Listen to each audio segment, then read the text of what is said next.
This is the Bible in 1 year, day 90. How to overcome your fears. Millennials, those born between 1981 and 2000, are sometimes known as Generation Fear. In one of her most popular songs, Lily Allen sings about being taken over by the fear. Fear carries two meanings in the Bible, one healthy, one unhealthy. In the good sense of the word, it's usually used in the context of respect for God and sometimes of respect for people, especially those in authority. In the bad sense, it means to be frightened. We are supposed to fear God in the good sense and not to be frightened of anyone or anything else. Many people live today with the opposite. They don't fear God, but their lives are full of the wrong kinds of fear. How can you overcome your fears? From Psalm 39. I said, I will watch my ways and keep my tongue from sin. I will put a muzzle on my mouth while in the presence of the wicked. So I remained utterly silent, not even saying anything good.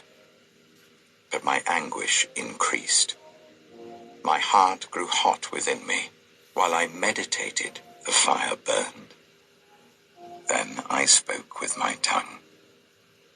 Show me, Lord, my life's end and the number of my days.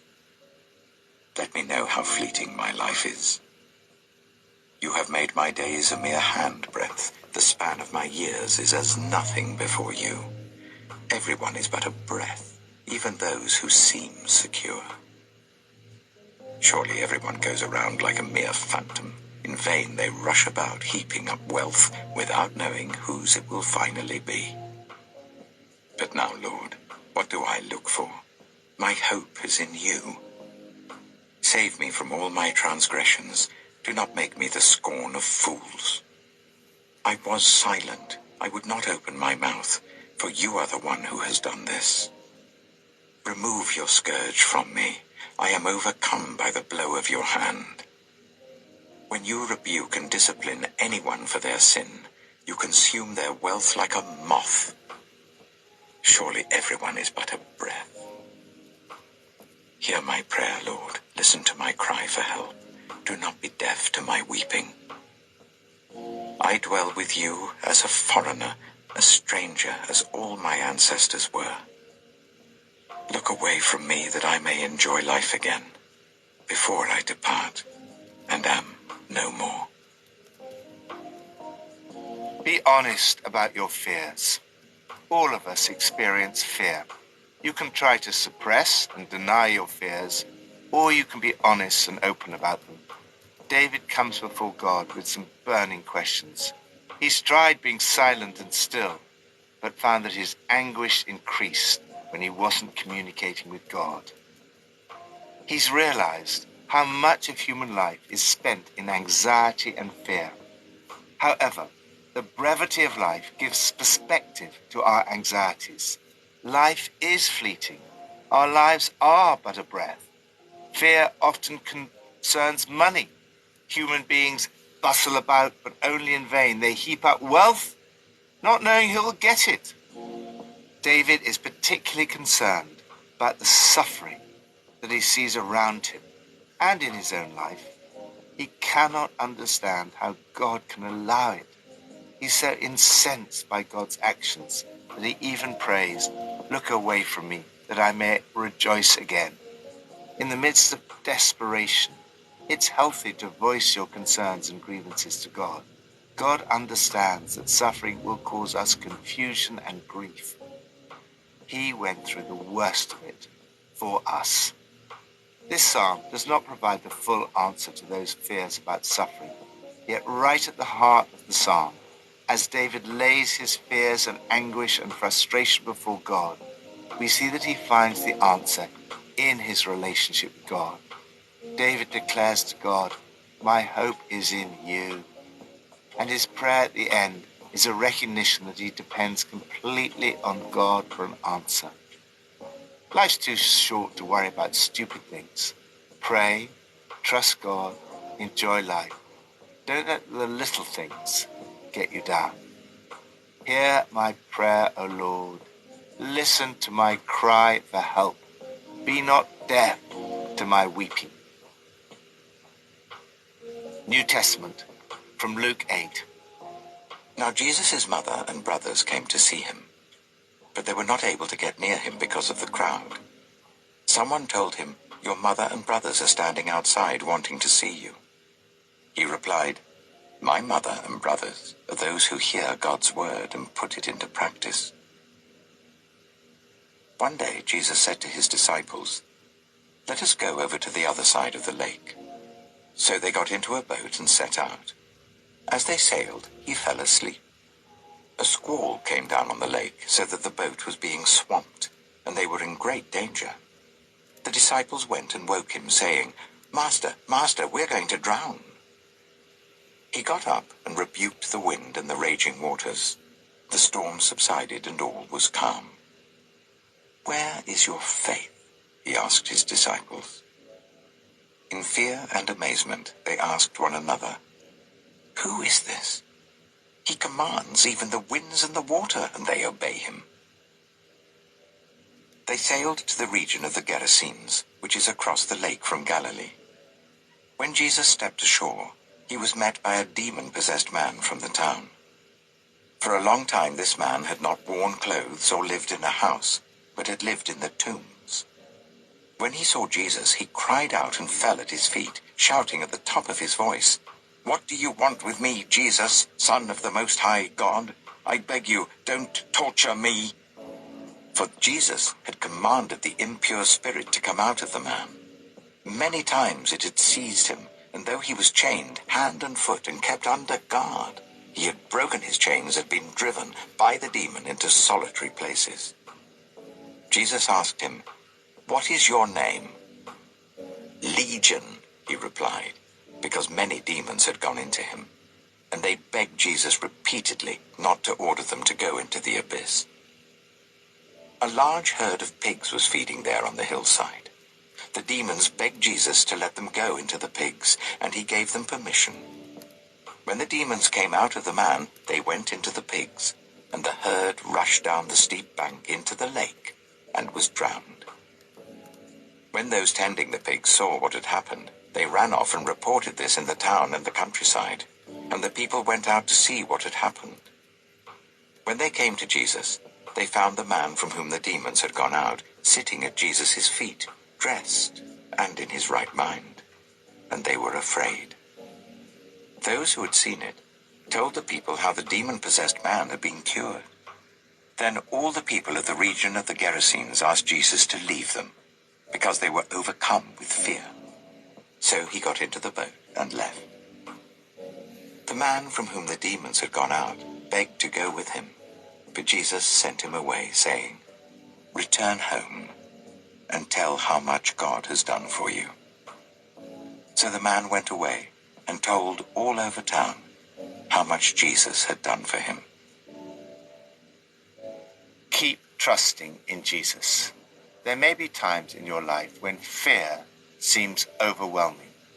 Sometimes, like the COVID-19 pandemic or the horrific war in Ukraine and the resulting cost of living crisis, it comes like the unexpected storm that the disciples experienced.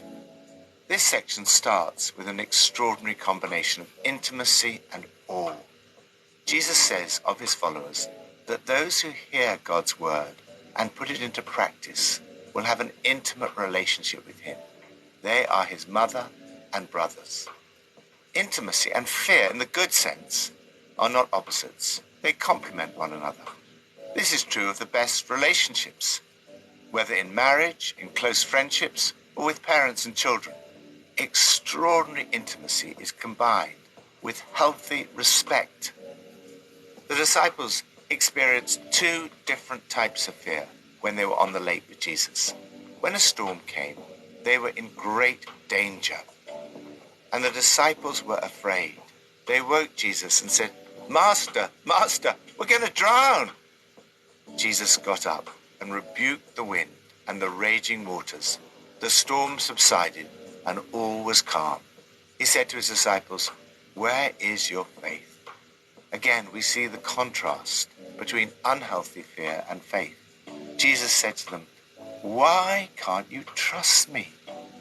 The answer to their fear is so simple and yet so hard to put into practice. I found it's a lesson I have to keep relearning. In the midst of your fears, keep trusting Jesus. Keep putting your confidence in him. Sometimes Jesus calms the storm, as he did here. Sometimes he lets the storm rage, and he calms you. The disciples' response to Jesus is one of healthy fear, absolute awe, amazement, and humility in the presence of Jesus. They ask each other, "Who is this?" Their question is answered by the demon-possessed man whom Jesus heals. Jesus is the Son of the Most High God. When those tending the pigs saw the man healed, sitting at Jesus' feet, dressed and in his right mind, they were afraid, scared to death. They asked Jesus to leave because they were overcome with fear. Too much change, too fast, and they were scared. This was again the wrong kind of fear. They were afraid because they'd lost valuable pigs.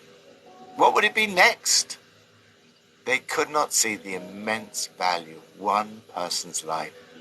They rejected Jesus out of fear, but Jesus had no fear of them or anything else. Jesus had an interesting approach to follow up. The man who'd been demon-possessed wanted to go with him. However, Jesus' approach is to get him involved in telling others straight away. He says, "Return home and tell how much God has done for you."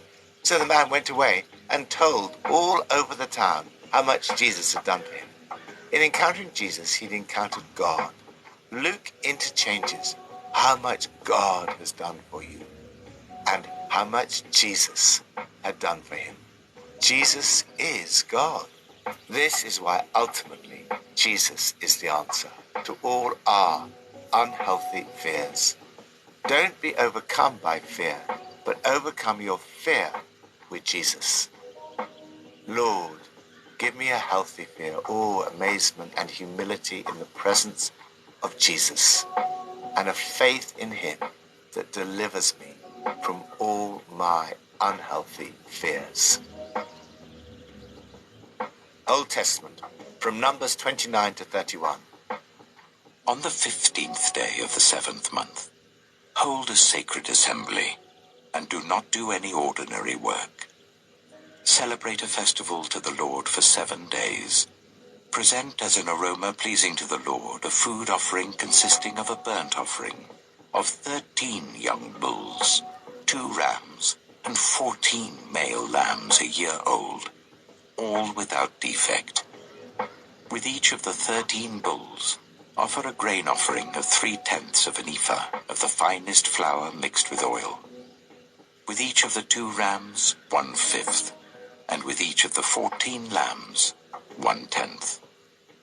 Include 1 male goat as a sin offering, in addition to the regular burnt offering with its grain offering and drink offering. On the 2nd day, offer 12 young bulls, 2 rams and 14 male lambs a year old, all without defect.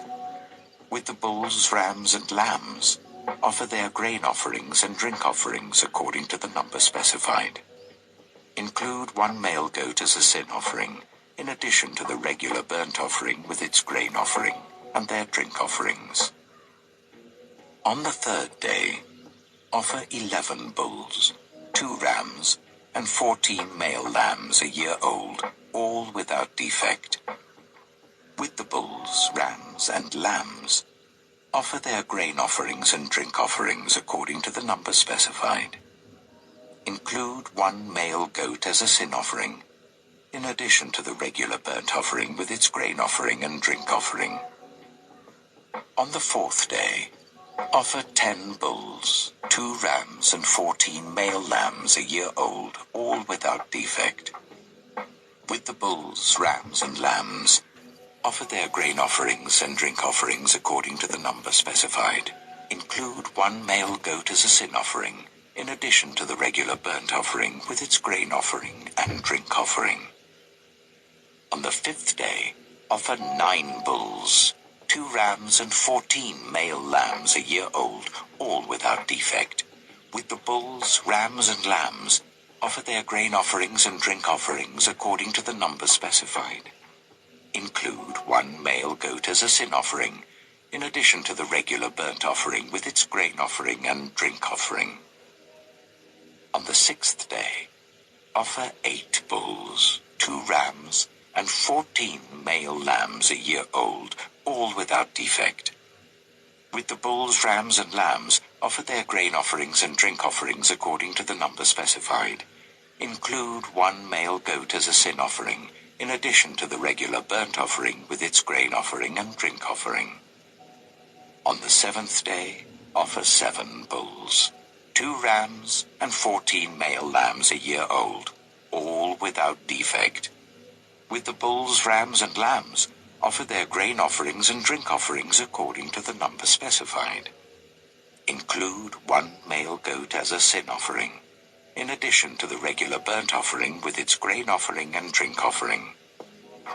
On the 8th day, hold a closing special assembly, and do not do any of your ordinary work. Present as an aroma pleasing to the Lord a food offering consisting of a burnt offering of 1 bull, 1 ram, and 7 male lambs a year old, all without defect. With the bull, the ram, and the lambs, offer their grain offerings and drink offerings according to the number specified. Include 1 male goat as a sin offering, in addition to the regular burnt offering with its grain offering and drink offering. In addition to what you vow, and your free will offerings, offer these to the Lord at your appointed festivals: your burnt offerings, grain offerings, drink offerings, and fellowship offerings. Moses told the Israelites all that the Lord commanded him.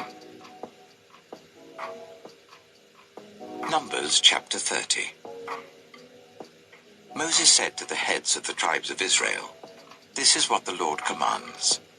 When a man makes a vow to the Lord or takes an oath to bind himself by a pledge, he must not break his word, but must do everything he said.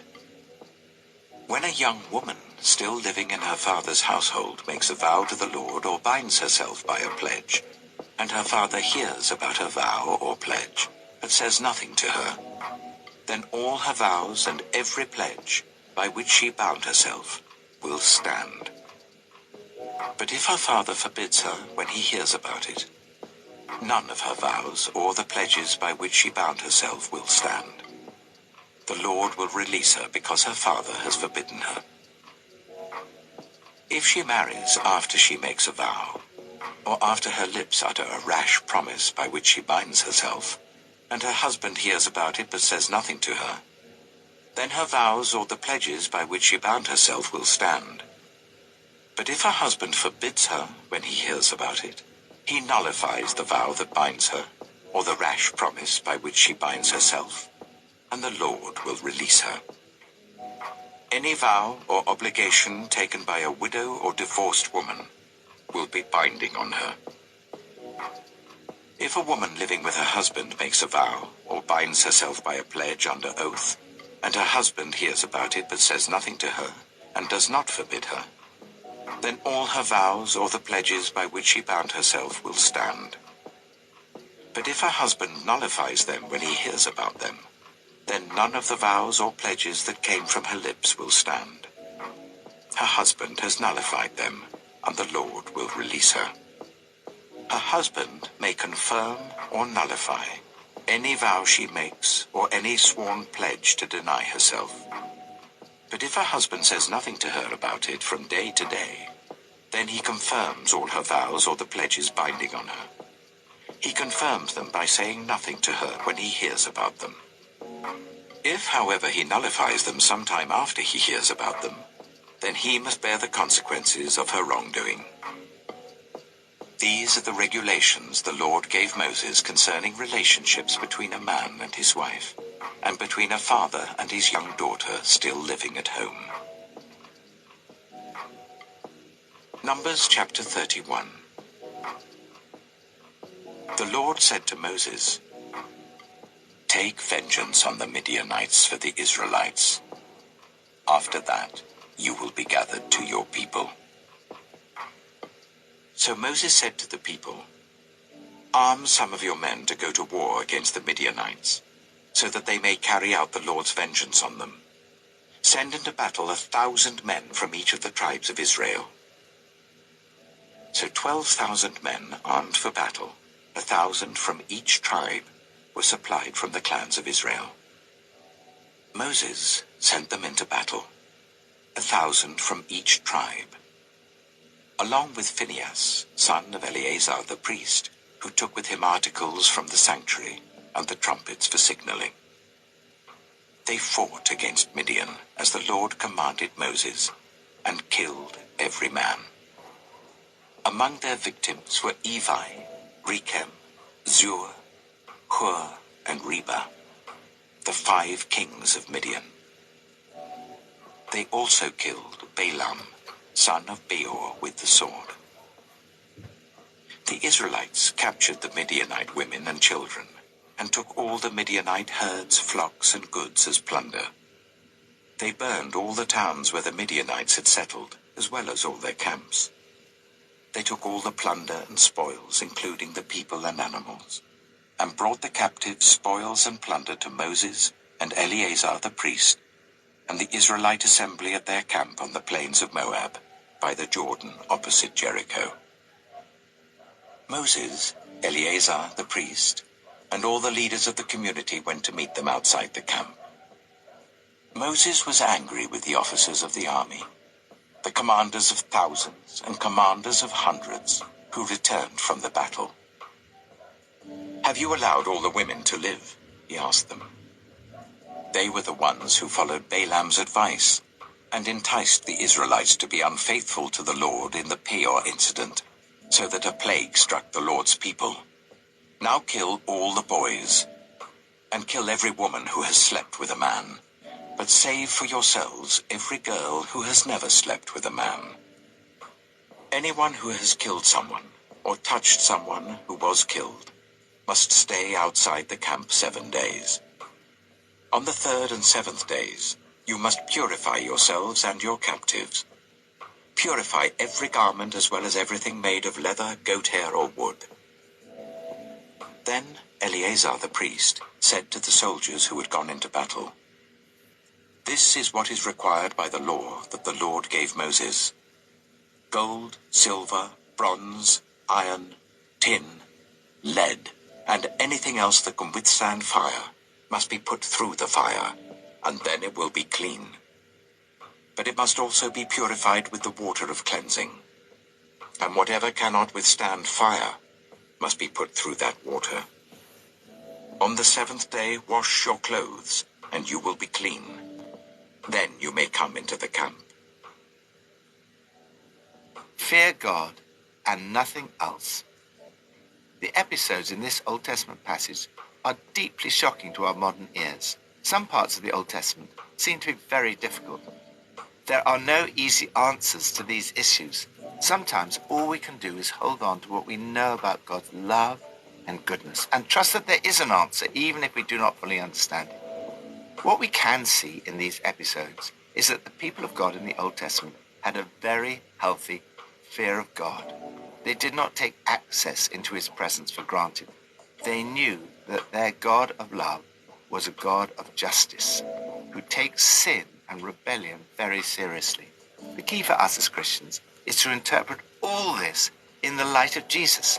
First, Jesus is the one perfect sacrifice. The decreasing number of bulls sacrificed each day from 13 to 7 to 1 points ahead to a time when no sacrifice would be needed any longer. Jesus, the one perfect sacrifice, abolished the need for any further sacrifices. Second, in Jesus, there is neither male nor female. These regulations about vows seem both to try and protect women and discriminate against them. We need to remember that most ancient societies were patriarchal, and men were considered the leaders of the family. These regulations were probably therefore designed to protect women in situations where they were prevented from fulfilling a vow they'd made. However, we need to read this through the eyes of the New Testament, and in particular through the words of the Apostle Paul, that in Christ there is neither male nor female. This passage in Numbers is responding to a cultural context, not establishing a principle about gender. Third, Jesus said, love your enemies. As we read of the vengeance on the Midianites, it's a reminder how seriously God views those who try to lead people away from following him. It appears that the Midianites had deliberately tried to do this, first through sex and then through military opposition. Nonetheless, we must also read this act of judgment through the lens of Jesus, who said, love your enemies. The key to all this is the cross. At the cross, we see again how seriously God views sin and the full extent of his judgment. Yet we also see that his ultimate desire is to bless and redeem us all. This transforms our response to passages like this. Paul writes, do not take revenge. Rather, we are to live lives of love. As St. John writes, there is no fear in love, but perfect love drives out fear. This is the way to overcome your fears. Lord, thank you that there is no fear in love, but perfect love drives out all fear. Help me to love you and not to be frightened of anyone or anything else. Pippa adds, I would like to pray as David prayed in Psalm 39, asking God to show him his life's end and the number of his days. I would rather choose to trust God that when he takes me home, it will be the right time. But I am aware how fleeting life is and how fast it's going. It does make me ask, am I doing all that I should be doing each day?